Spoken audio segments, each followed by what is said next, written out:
আমিও একজন বিএনপির কর্মী ছিলাম। 5ই আগস্টের পর বিএনপি চাঁদাবাজির জন্য আমি বিএনপি ছেড়ে এখন ইউনাইটেড পিপলস বাংলাদেশের ঢাকা মহানগর দক্ষিণের একজন সদস্য। আমি আজকে আমার প্রোগ্রামে আসছিলাম। তো আমার সহকর্মী ওরাও আগে এনসিপি করতো, কিন্তু ওরাও এনসিপির দুর্নীতির কারণে তাহারিমা, সাব্বির, জুলাই যোদ্ধা, ওরা ছাইরা নিজেরা এখন জুলাই যোদ্ধা বা এনসিপি পরিচয় দেন। হয়তো বা কি ডাকের ক্ষেত্রে প্রতি সময়ই আসে। যেমন আমি আজকে আমার ব্যবসা প্রতিষ্ঠান থেকে আসছি, কেন আসছি? আওয়ামী লীগ ফ্যাসিবাদ বিরোধী তো আমি সারা রাত্রে আমরা বনশ্রী রামপুরাতে ওদের সাথে আমরা একসাথেই ছিলাম, বাসাও যেতে পারি না। আমাদের উপরে এমন মারাত্মক ছিল, আওয়ামী লীগ সন্ত্রাসীরা আমাদের ঘরে ঘরে গিয়ে বিশ্রাইছে।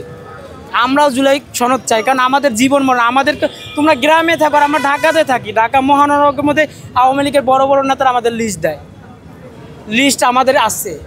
হ্যাঁ, আমার একটা ছোট ভাই আছে 22টা লাগে, ও হচ্ছে নরসাদ ইউনিভার্সিটিতে পড়ে। ওর ব্যাপারে আপনার মনে করেন যে কি বলে, আপনার জি বাংলার পর্যন্ত আপনার নিউজ করছে ভারতীয় মিডিয়া। আমরা আপনার বঙ্গভবনে 3 দিন ছিলাম, এই মেয়েটা সহ আমরা 3 দিন ছিলাম বঙ্গভবনে। আমরা রাস্তা বন্ধ করতে দেই নাই। শাহাবুদ্দিন চুপ্পুর পদত্যাগের দাবিতে আমরা 4 দিন গণ অবস্থান কর্মসূচি করছি। আমরা 4 জন ছিলাম, এই তাহারিমা ছিল, আমি ছিলাম, সাব্বির ছিল, আরও আমরা 6-7 জন ছিলাম। তাও আমরা রাস্তা বন্ধ করতে দেই নাই সেখানে। আমরা জনগণের ভোগান্তির জন্য তো আমরা রাস্তায় নামি নাই ভাই। জনগণ তো আমাদেরকে উপকার করছে। এই রিক্সাওয়ালারা আমাদের কি করছে, অ্যাম্বুলেন্সের সার্ভিস দিচ্ছে।